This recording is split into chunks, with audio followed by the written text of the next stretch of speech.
Doctor Anil, मैंने कुछ videos आपके देखे, चर्चा के दौरान मैंने एक विशेष बात गौर की, और वो ये थी कि आप बात करते हो कि आज की जो जिंदगी लोग जी रहे हैं, लाइफ स्टाइल जिस प्रकार का जी रहे हैं, उसमें स्टाइल तो है बट लाइफ नहीं है।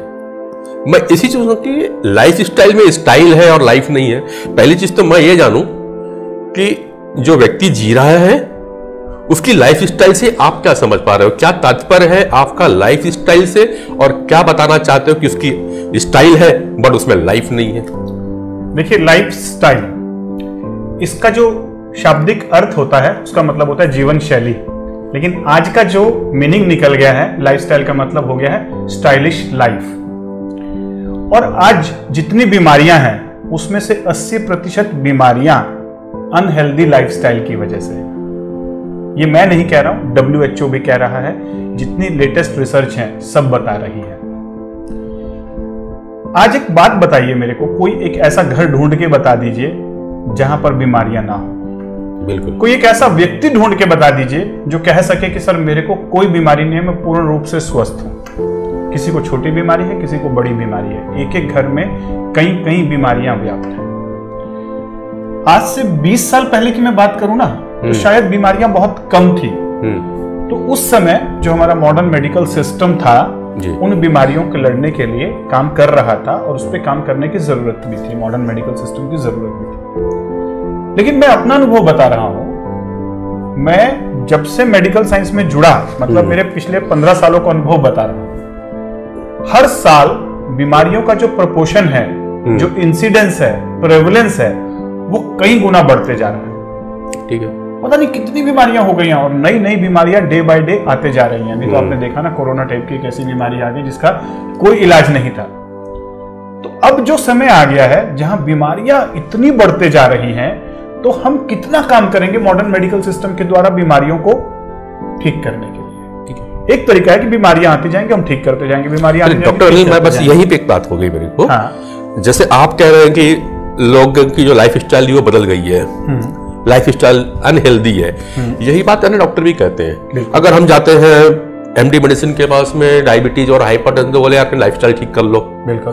कैंसर का मरीज गया, उस दिन मैं बालको गया था पेशेंट को देखने के लिए, रिलेटिव है, वहां भी गए, बोले क्यों हो गया, तो बोले लाइफ स्टाइल बदल गई है लोगों की, आजकल ये बीमारी कॉमन है।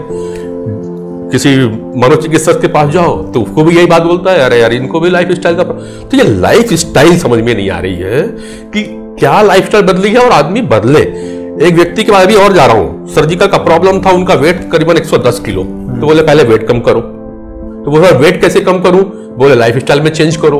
वो तो बोल दिया डॉक्टर साहब ने कि लाइफ स्टाइल बदल दो, लेकिन लाइफ स्टाइल आदमी बदले कैसे ये बताने वाला कोई नहीं है। अब हम आपसे पूछो, आप भी बोलते हो लाइफ स्टाइल को बदलना चाहिए। अब ये लाइफ स्टाइल बदले कैसे, मैं बता अब ये बात में बिल्कुल ठीक तरीके से, बहुत ही अच्छा क्वेश्चन पूछा है आपने। मेडिकल साइंस के डॉक्टर्स हमेशा कहते हैं कि लाइफस्टाइल से रिलेटेड प्रॉब्लम है तो लाइफस्टाइल में बदलाव लाना होगा, लेकिन कैसे लाना है ये मेडिकल साइंस को नहीं पता। लाइफस्टाइल में बहुत सारी चीजें आती हैं। लाइफस्टाइल का एक डेफिनेशन है, मतलब the way a person living his life, जीवन को जीने का तरीका, उसमें सारी चीजें आ जाती हैं। आपकी 24 घंटा का जो दिनचर्या है वो भी लाइफस्टाइल है। आपका खान पान आपका लाइफस्टाइल है। आप कितने बजे सोते हैं, कितने बजे उठते हैं, ये भी लाइफस्टाइल है। आपकी नींद की गुणवत्ता क्या है, वो भी एक लाइफस्टाइल है।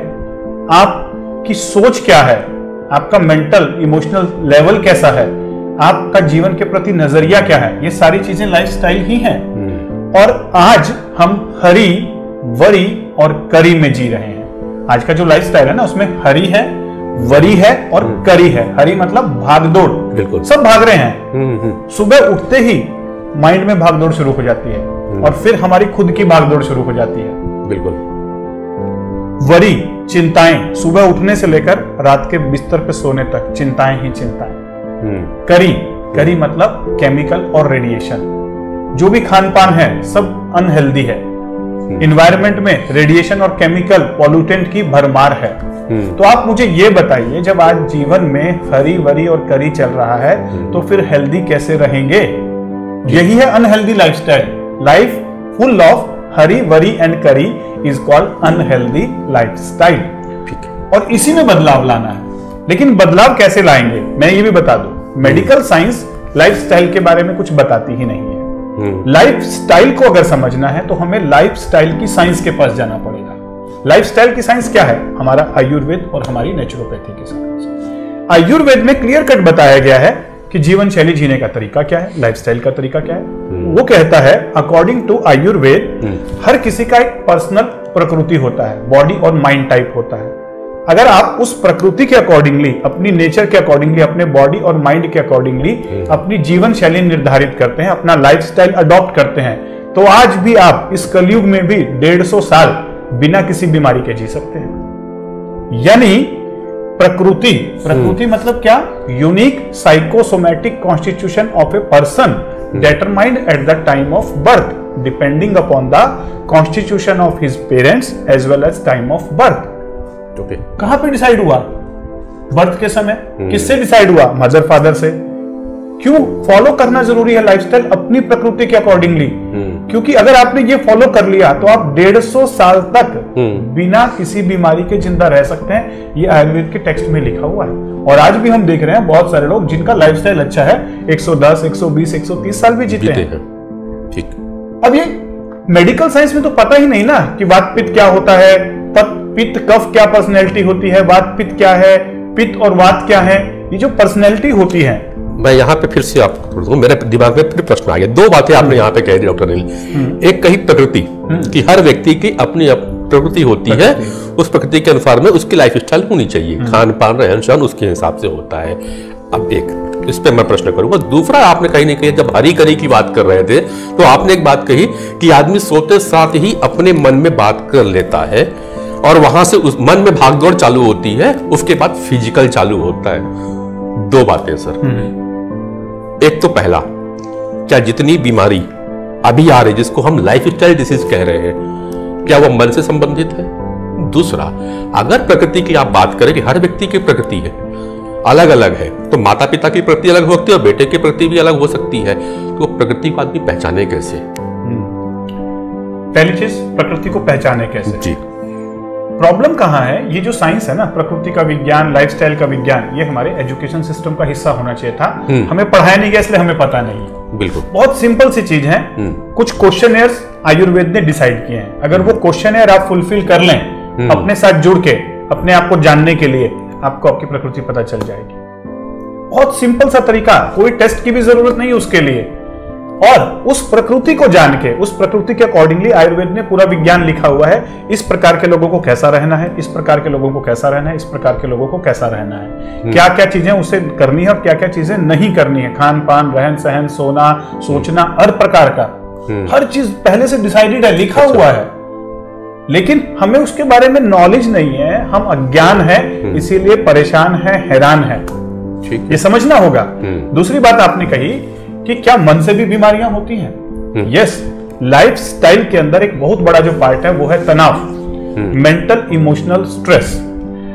मैंने 15 साल के अपने रिसर्च में इस बात को बहुत डीपली समझा कि जो माइंड का इमोशंस है, माइंड मेंटल स्ट्रेस और इमोशनल स्ट्रेस, ये फिजिकल बॉडी में डिजीज पैदा करता है। लेकिन ये कैसे पैदा करता है मेडिकल साइंस नहीं बताती। मेडिकल साइंस बताती है जब आप स्ट्रेस में होते हैं तो आपके जो हार्मोन्स है बॉडी के, हाइपोथैलेमस पिट्यूटरी एड्रिनल एक्सिस जो है, जहां से हार्मोन प्रोड्यूस होते हैं, वो कॉर्टिसोल, एड्रिनालिन, नॉरएड्रिनालिन हो जाते हैं, ताकि जो है स्ट्रेस हार्मोन। और जब आप हैप्पी मूड में होते हैं तो dopamine, serotonin, oxytocin, endorphin, DOSE, ये है happiness hormone, growth hormone, reproductive hormone, ये स्क्रिट होते हैं। लेकिन माइंड तो सॉफ्टवेयर है और ब्रेन और बॉडी हार्डवेयर है, तो इन दोनों के बीच में कोई कनेक्शन तो होना चाहिए ना, तभी तो बीमारी पैदा होगी ना माइंड के स्ट्रेस से। ठीक। जब ये माइंड है जो दिखाई नहीं दे रहा, ये बॉडी है हार्डवेयर, इनके बीच में कुछ कनेक्शन ही नहीं है, तो ये मेंटल इमोशनल स्ट्रेस बॉडी के अंदर डिजीज कैसे पैदा कर सकता है, कैसे ये बायोकेमिस्ट्री और हार्मोन्स को चेंज कर रहा है। एक नया सिस्टम जिसको कहते हैं प्राइमोवेस्कुलर सिस्टम, आप गूगल करके देखिए। प्राइमोवेस्कुलर सिस्टम एक नया एनाटॉमिकल सिस्टम है जिसकी अभी डिस्कवरी हो गई है और इसके ऊपर रिसर्च जारी है। जैसे अभी हम आर्टरीज, वेन, नर्वस सिस्टम ये पढ़ रहे हैं ना, लिम्फेटिक सिस्टम पढ़ रहे हैं, ऐसे एक नया सिस्टम बॉडी के अंदर डिस्कवर हुआ है, प्राइमोवेस्कुलर सिस्टम। ये प्राइमोवेस्कुलर सिस्टम जो माइंड के मेंटल इमोशनल स्ट्रेस है उसको बॉडी के अंदर ट्रांसफर करने के लिए रिस्पॉन्सिबल है, क्योंकि इसके अंदर एक बायोप्लाज्मिक फ्लूइड होता है, वो डिस्टर्ब हो जाता है, और वो डिस्टर्ब हुआ तो हमारा nervous system, immune system, endocrine system, सारे सिस्टम गड़बड़ हो जाएंगे। और सबसे बड़ी बात, जो हमारा वैदिक विज्ञान था उसमें इस चीज का जिक्र है। वो बताते हैं कि नाड़ियां होती थी 72,000 नाड़ियां, और नाड़ियां ब्लॉक हो जाती हैं मेंटल इमोशनल स्ट्रेस की वजह से, इन्वायरमेंटल स्ट्रेस की वजह से, और नाड़ी ब्लॉक होती है तो फिजिकल बॉडी में डिजीज आती है। ये आयुर्वेद और योग का विज्ञान कहता है। लेकिन अब जब प्राइमोवेस्कुलर सिस्टम डिस्कवर हो गया, सियोल यूनिवर्सिटी नॉर्थ कोरिया में बहुत सारी रिसर्च हुई, और भी कई जगह पर इन पे रिसर्च चल रही है। मेरी बात मत मानिए, आप गूगल पे जाके प्राइमोवेस्कुलर सिस्टम बस इतना डालिए, आपको पता चल जाएगा। यानी ये जो नाड़ियां हैं ये जब ब्लॉक होती हैं तो ये प्राइमोवेस्कुलर सिस्टम को इफेक्ट डालती हैं। यानी जो बात हम हीलिंग की कर रहे थे कि क्या किसी को ऐसे हील किया जा सकता है, क्या किसी को एनर्जी ट्रांसफर किया जा सकता है, अब ये बातें प्रूफ हो गई कि एक्यूप्रेशर, एक्यूपंक्चर, हीलिंग साइंसेस, ये सारों का हमारे बॉडी के ऊपर कैसे असर आता है, वाया प्राइमोवेस्कुलर सिस्टम, जिसके बारे में वेस्टर्न साइंस यानी जिसके बारे में मॉडर्न मेडिकल सिस्टम नहीं जानता है। डॉक्टर साहब, एक बात आपने कही, मन, आपने कहा माइंड, और फिर कहते हैं ब्रेन। सर अभी तक हमको ये समझ में नहीं आती ब्रेन और माइंड में अंतर क्या है।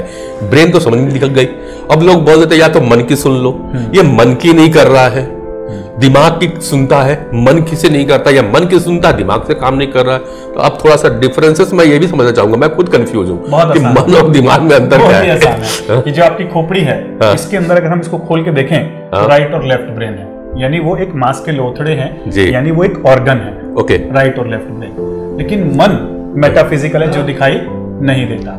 जैसे मोबाइल का एक हार्डवेयर है, सॉफ्टवेयर है, सॉफ्टवेयर कहीं तो दिखता नहीं ना, पूरे मोबाइल को खोल डालो, सेम टू सेम इस ब्रेन को कितना भी खोल डालो मन दिखाई नहीं देगा।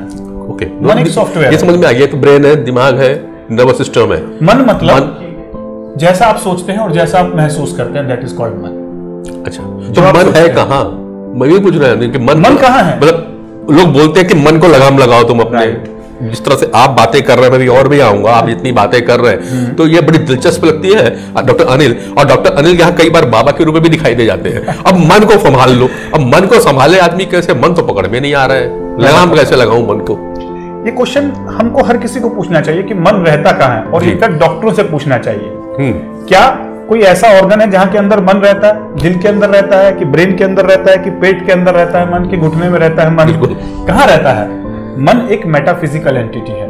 ओके, क्वांटम फिजिक्स को समझना होगा अगर हमें मन को समझना है कि मन रहता कहां है। हमारा जो शरीर है इस फिजिकल बॉडी के बियॉन्ड मेटाफिजिकल बॉडीज भी होती है। मेटाफिजिकल बॉडीज मतलब हमारा बायोफील्ड, इसी के अंदर हमारी मेटाफिजिकल बॉडी है। और मन क्या है? अकॉर्डिंग टू वैदिक साइंस मन एक थर्ड लेयर है। पहली लेयर है उसको हम कहते हैं अन्नमय कोश, फिजिकल बॉडी। सेकंड लेयर होती है प्राणमय कोश, जिसमें हमारे प्राण रहते हैं, जिसमें एनर्जी रहती है, जिसमें 72,000 नाड़ियां हैं। और तीसरी लेयर है मनोमय कोश, जिसमें हम सोचते हैं या महसूस करते हैं। यानी अब ऐसे डिवाइसेस आ गए हैं जिसके द्वारा आपकी ये थर्ड लेयर को भी आपको देखा जा सकता है, सेकंड लेयर को देखा जा सकता है, क्वांटम फिजिक्स बेस्ड डिवाइसेस। पहले ये डिवाइसेस नहीं थी, इसीलिए हम सोचते थे कि बस हमारा एग्जिस्टेंस इतना है। हमारा एग्जिस्टेंस फिजिकल बॉडी के बियॉन्ड बहुत बड़ा है, यही आपका बायोफील्ड है। इसीलिए तो हीलिंग साइंस काम करती है। अगर आपको कोई ऐसे यहाँ पर हील कर रहा है और आपको फील होता है, जब दो लोग आपस में टकराते हैं, फिजिकली कांटेक्ट ना भी हो तो भी एनर्जी एक्सचेंज होता है। क्यों? क्योंकि उनकी जो मेटाफिजिकल बॉडी है वो टकरा रही है। किसी व्यक्ति से मिलने से आपको लगता है कि नहीं ये मेरी फ्रीक्वेंसी का नहीं है, गट फीलिंग अच्छी नहीं आ रही है, मतलब आपके मन ने, आपके एनर्जी बॉडी ने उसके फिजिकल कांटेक्ट में आने से पहले, उसके बोलने से पहले ही कुछ सेंसेशन, कुछ इंफॉर्मेशन रिसीव कर लिया। तो ये बायोफील्ड है। हमारा एग्जिस्टेंस केवल ये फिजिकल बॉडी तक नहीं है, हमारा एग्जिस्टेंस 6 से 8 फीट तक होता है। हमारे चारों तरफ हमारी मेटाफिजिकल बॉडी है। और तीसरी लेयर है मन, चौथी लेयर है हमारी बुद्धि, और पांचवी लेयर है हमारी आत्मा। और ये लेयर जो दिखाई गई थी किसमें दिखाई गई थी? योग में, आयुर्वेद में। और आप देखेंगे महापुरुषों के बियॉन्ड वो कुछ ऐसे ऑरा दिखाया जाता है। और भगवान कृष्ण ने महाभारत में अपना एक विराट रूप दिखाया। वो कुछ नहीं था, वो उन्होंने अपनी मेटाफिजिकल बॉडी दिखा दी। मेटाफिजिकल बॉडी आपको मेरे को नहीं दिखाई दे सकती। क्यों? क्योंकि हमारी आंखों के देखने की मतलब मैं ये मानूं डॉक्टर साहब कि मैं जितना शरीर में दिख रहा हूँ उतना ही शरीर के बाहर भी हूँ, उससे भी ज्यादा। ये 20% है, 80% और है आपका।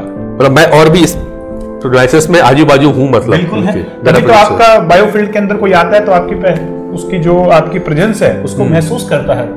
अच्छा, बायोफील्ड 6 से 8 फीट तक होते हैं। ये पता किया जा सकता है, जैसे कि अगर मुझे बीमारी है, हाँ, तो हम तो जाते हैं साहब एक्सरे करवा लेते हैं, सिटी स्कैन करवा लेते हैं, MRI करवा लेते हैं और हमें पूरी चीजें दिख जाती हैं।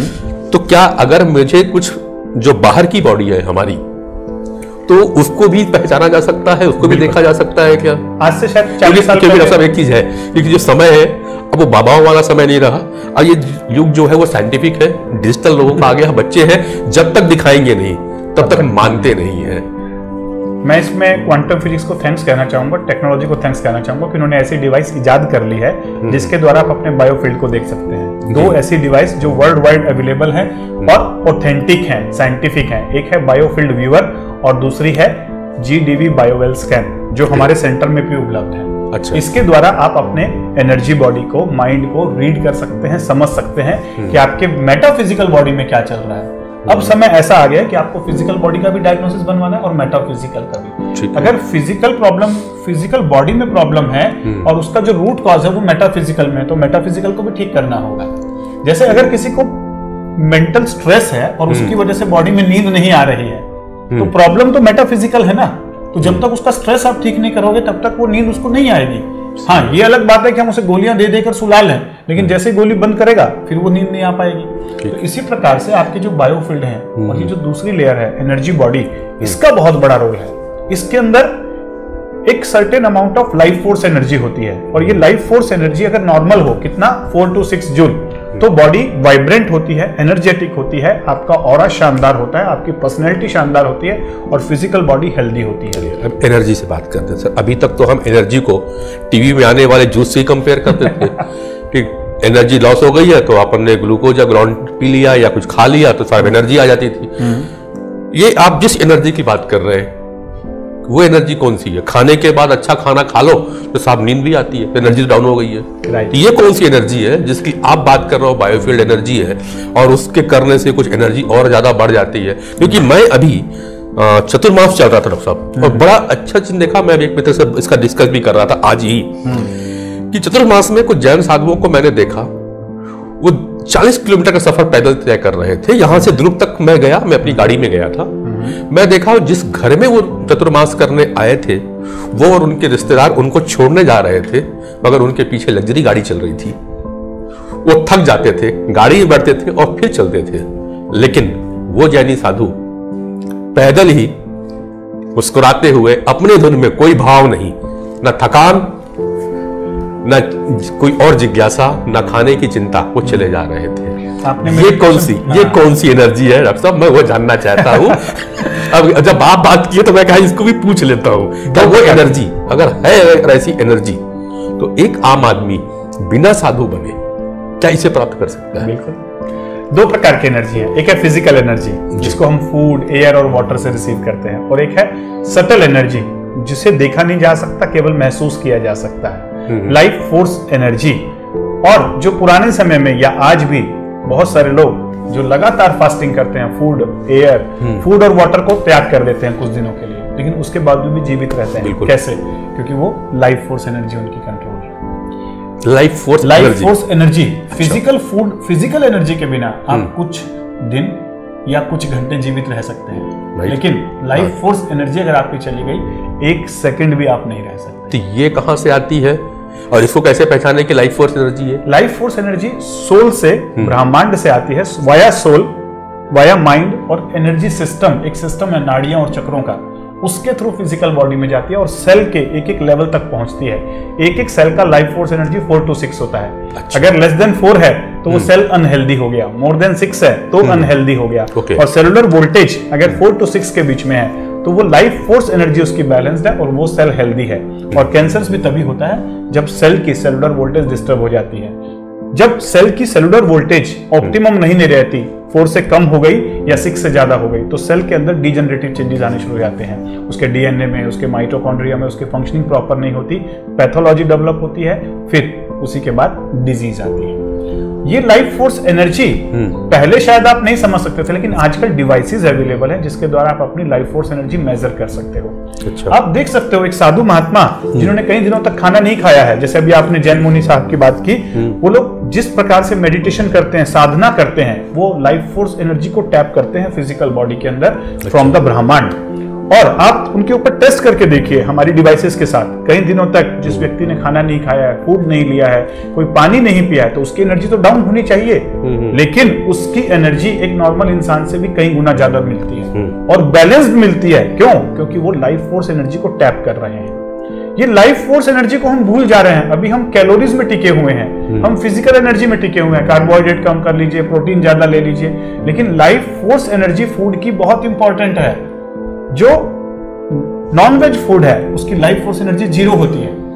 अच्छा। लेकिन उसका कैलोरिक वैल्यू सबसे ज्यादा होता है, कैलोरी वैल्यू ज्यादा होता है और लाइफ फोर्स एनर्जी 0 हो जाती है। आज हम हाई कैलोरी फूड, लो यानी हाई फिजिकल एनर्जी फूड और लो लाइफ फोर्स एनर्जी फूड खा रहे हैं। इसीलिए ओवरऑल इतना फूड खाने के बाद भी आपने क्या कहा कि लोग गाड़ियों में जा रहे थे और साधु महात्मा जी पैदल चल रहे थे। मैं पूरा दूर तक गया और वो खाना भी खा रहे थे, 40 किलोमीटर पूरा गया मैं। तो मैं क्या कहा, मैं वही तो कह रहा हूँ कि इतना फूड खाने के बाद, इतनी फिजिकल एनर्जी खाने के बाद भी आदमी थक जा रहा है, परेशान हो रहा है, बीमार हो रहा है। और एक आदमी जो फास्टिंग पे है, जो खाना भी नहीं खा रहा है, कोई कैलोरिक वैल्यू नहीं ले रहा है, वो लाइफ फोर्स एनर्जी को मेंटेन करके हेल्दी रह रहा है। यही हमारा सीक्रेट था योग का, मेडिटेशन का, आयुर्वेद का, नेचुरोपैथी का। Life force energy, subtle energy, इसे हम इंडिया में प्राण कहते हैं और चाइना में इसे ची कहा जाता है, सर चलो में की कहा जाता है। ठीक, मैं अभी यहाँ पे आ गया। आपने कहा लाइफ फोर्स एनर्जी है।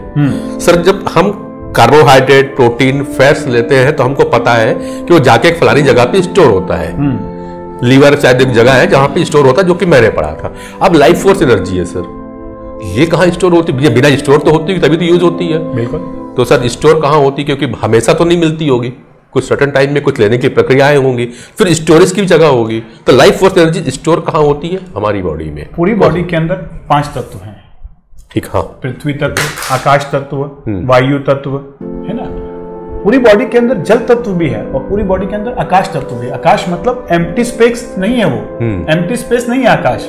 अभी आपके और मेरे बीच में आकाश यहाँ खाली नहीं है, इसके बीच में लाइफ फोर्स एनर्जी है। अच्छा, जो जगह खाली दिख रही है यहाँ पे फोर्स एनर्जी है, बायोप्लाज्मिक है।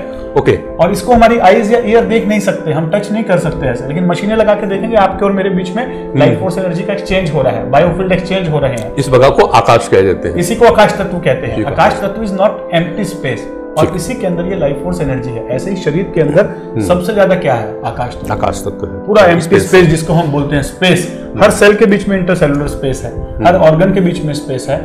सेल के अंदर भी इंटरसेलुलर स्पेस है और सेल के बाहर भी एक्स्ट्रा सेलुलर स्पेस है। अच्छा, और उस स्पेस में ही ये लाइफ फोर्स एनर्जी स्टोर होती है। सेल के अंदर भी लाइफ फोर्स एनर्जी है, सेल के बाहर भी, ऑर्गन के अंदर भी, ऑर्गन के बाहर भी और सेल के बीचों बीच में भी, ऑर्गन के गैप में भी। इसका पूरा एक सिस्टम है। जैसे हमारा कार्डियोवैस्कुलर सिस्टम है जिसमें वेन्स और आर्टरी है ना, कई बार बोलते हैं ना कि आपको वेरिकोज वेन हो गया, मतलब आपके पैर की वेन ब्लॉक हो गई। सर आपको कोरोनरी आर्टरी ब्लॉकेज हो गया क्योंकि आपके हार्ट की जो आर्टरीज हैं वो ब्लॉक हो गई। इसी प्रकार से 72,000 नाड़ियां, एनर्जी चैनल्स, ये वायरिंग है जिसके अंदर ये लाइफ फोर्स एनर्जी मूव करती है। ठीक है। अगर लाइफ फोर्स एनर्जी यहाँ की गड़बड़ हो गई तो इस ये वाले ऑर्गन में कुछ भी बीमारी आ सकती है। बीमारियां कुछ भी आएंगी, हजारों बीमारी है, लेकिन लाइफ फोर्स एनर्जी ठीक कर दिया तो कोई भी बीमारी को वापस ठीक किया जा सकता है। अच्छा, अब एक बात है, तो ये लाइफ फोर्स एनर्जी जिसके कारण अब लाइफ स्टाइल, अब मुझे कुछ समझ में आ रही है कि जो आप life style, life without style कह रहे हैं, तो वो सब चीजें बात अब थोड़ी थोड़ी समझ में आने लगी है। यहाँ पर रोकूंगा मैं आपको, एक लाइन और बोलूंगा। हाँ,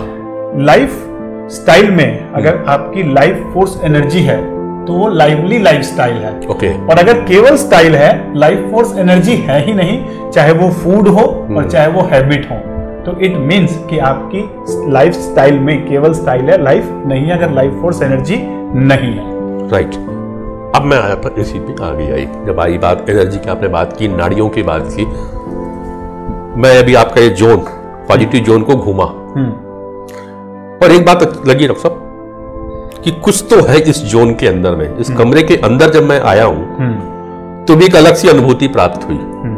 शायद वो पॉजिटिव थी, मतलब एक बहुत अजीब सी वाइब्रेशंस यहाँ पे इस कमरे के अंदर भी फील किया। तो थोड़ा सा मैं इसको भी समझना चाहूँगा। फिर मैं देखा कुछ आपने चक्र यहाँ पे लगे हैं, मुझे भी यहाँ की स्टाफ ने कुछ चक्रों के बारे में दिया। चक्र विज्ञान जो अभी तक साधु महात्मा कठिन तपस्या से प्राप्त करते थे, काफी समय लगता था, वर्षों की उनकी साधना होती थी, तो वो निरोगी रहते थे। डॉक्टर साहब, हमारी जिंदगी वाकई भाग दौड़ की है, अस्त व्यस्त जिंदगी है, उसको बैलेंस करने के लिए आप कहते हैं लाइफ सोर्स एनर्जी ले आओ और अपने चक्र को बैलेंस करो।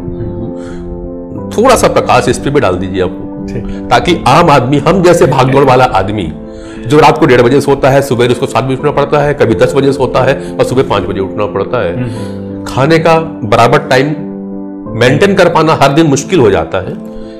आपके जैसे कई डॉक्टर भी हैं जिनकी जिंदगी ऐसी चलती है, और कई बार तो ओटी के बाहर मैंने उनको समोसा खा करके भी ओटी में जाते देखा है। ऐसे कंडीशन में वो अपनी लाइफ फोर्स एनर्जी और अपने चक्रास को कैसे बैलेंस कर सकते हैं? Not only doctor, there are other professional. सबसे पहले तो मैं ये कहना चाहूंगा, जैसे भी आपने कहा ना, हर प्लेस की अलग अलग एनर्जी होती है। लाइफ फोर्स एनर्जी हमारे अंदर भी और बाहर भी है। अगर इन्वायरमेंट की लाइफ फोर्स एनर्जी अच्छी नहीं है तो आपको उस प्लेस में जियो स्ट्रेस फील होगा, अपना अजीब सा महसूस होगा, आपको अच्छा नहीं लगेगा। और कई प्लेस जहां पर लाइफ फोर्स एनर्जी है तो आपको एक अच्छी वाइब्रेशन और एक कंफर्ट महसूस होगा।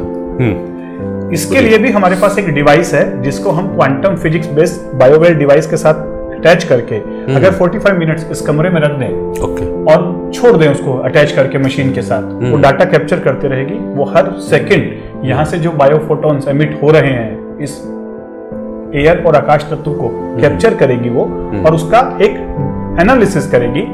अगर ओवरऑल एनर्जी 25 से कम आया 45 मिनट्स में तो ये स्पेस रहने लायक नहीं है, यहाँ आपको जियो स्ट्रेस महसूस होगा। 45 मिनट्स में 25 से कम अगर आता है तो अच्छा, 25 से लेकर 75 के बीच में आता है, 25 to 75, तो ये स्पेस एक नॉर्मल स्पेस है जहां लोगों को रह सकते हैं। और 75 से भी अगर अबव आता है तो ये स्पेस के अंदर कुछ सुपर नेचुरल पावर या हाई एनर्जी है जो बहुत ही अच्छी है। तो इसी प्रकार से हमने एनालिसिस करके देखा, जैसे मंदिर का, मस्जिद का, गुरुद्वारे का जी, वहां एक्चुअल में 75 से ज्यादा एनर्जी देखने को मिली।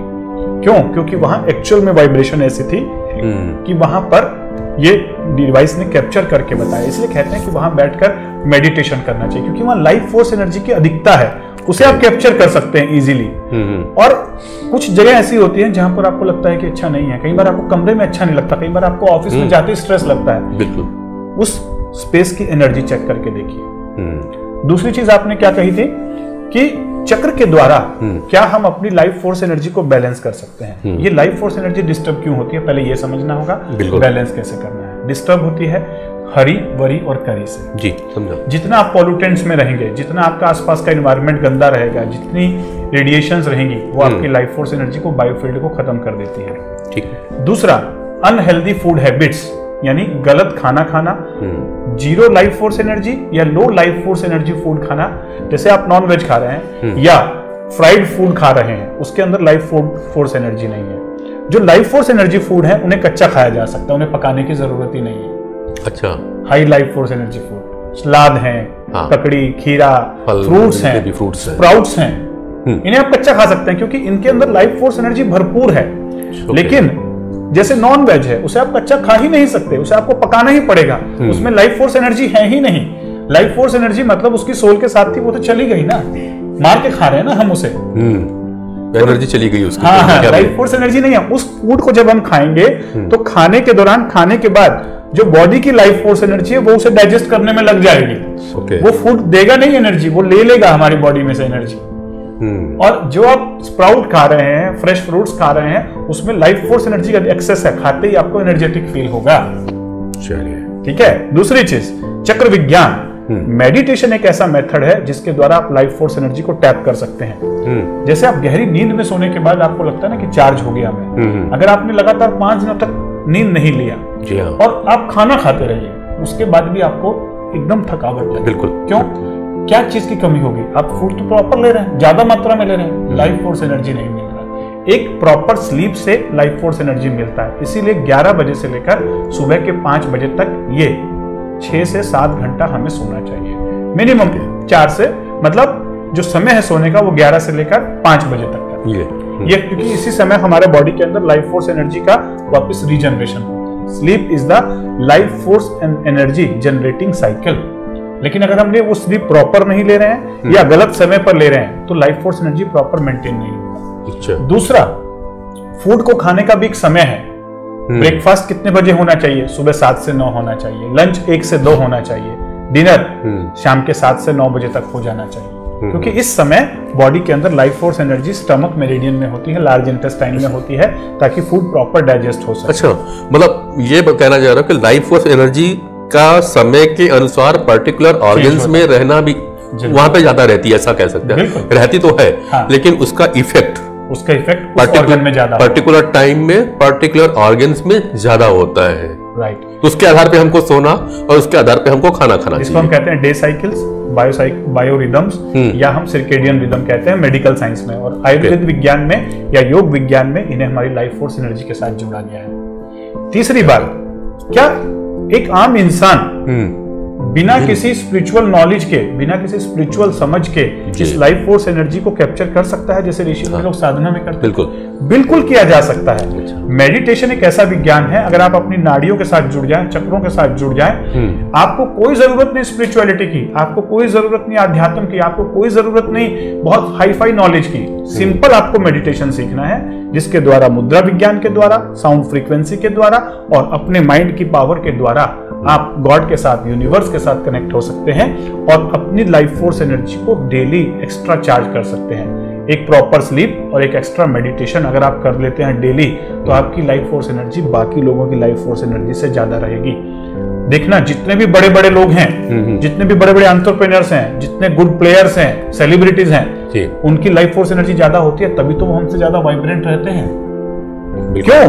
क्योंकि उनका लाइफ स्टाइल अच्छा है, उनका मेंटल थॉट्स अच्छी हैं, स्ट्रेस लेवल कम है, और उसके साथ साथ वो कुछ life force energy tapping technique use करते हैं, चाहे वो मेडिटेशन कर रहे हो, चाहे वो किसी दूसरे तरीके से कर रहे हो। आप भी ये सब कर सकते हैं। मैं भी पहले इन चीजों को नहीं जानता था और मैं खुद इन चीजों को लगता था कि नहीं यार, ये सब बातें स्पिरिचुअल हैं, ये सब फिलोसॉफिकल है। लेकिन पिछले 10 सालों से ये सब रिसर्च में जैसे जैसे मुझे रिजल्ट्स मिलते गए, मुझे समझ में आया कि ये सारी बातें स्पिरिचुअलिटी नहीं, ये सारी बातें साइंटिफिक हैं, फिलोसॉफिकल नहीं है। लाइफ फोर्स एनर्जी को देखा जा सकता है, मेजर किया जा सकता है और टैप करके उसका रिजल्ट फिजिकल और मेंटल हेल्थ दोनों के लिए यूज किया जा सकता है। चलिए, बहुत अच्छा लगा डॉक्टर साहब आपसे आज ये बातें समझ करके, जान के। कुछ जिज्ञासाएं थी जो आज के माध्यम से बैठ करके मेरी दूर हुई है। उम्मीद करता हूं जब ये रिकॉर्डिंग हो गई होगी तो आगे और भी लोगों को जानकारी हो जाएगी। जल्दी ही कुछ प्रश्न अभी मेरे अधूरे हैं, लेकिन साथ समय आपका भी व्यस्त है, तो मैं एक बार फिर आपसे समय चाहूंगा और कुछ और जिज्ञासाएं इसके आगे की आ रही है दिमाग में, तो मैं आपके साथ फिर बैठ करके उन जिज्ञासाओं को दूर करना चाहूंगा। थैंक यू नरेंद्र जी, और आगे भी हम इसी प्रकार से जो भी आपके प्रश्न रहेंगे उसके लिए समय निकालेंगे। Thank you. Thank you doctor साहब।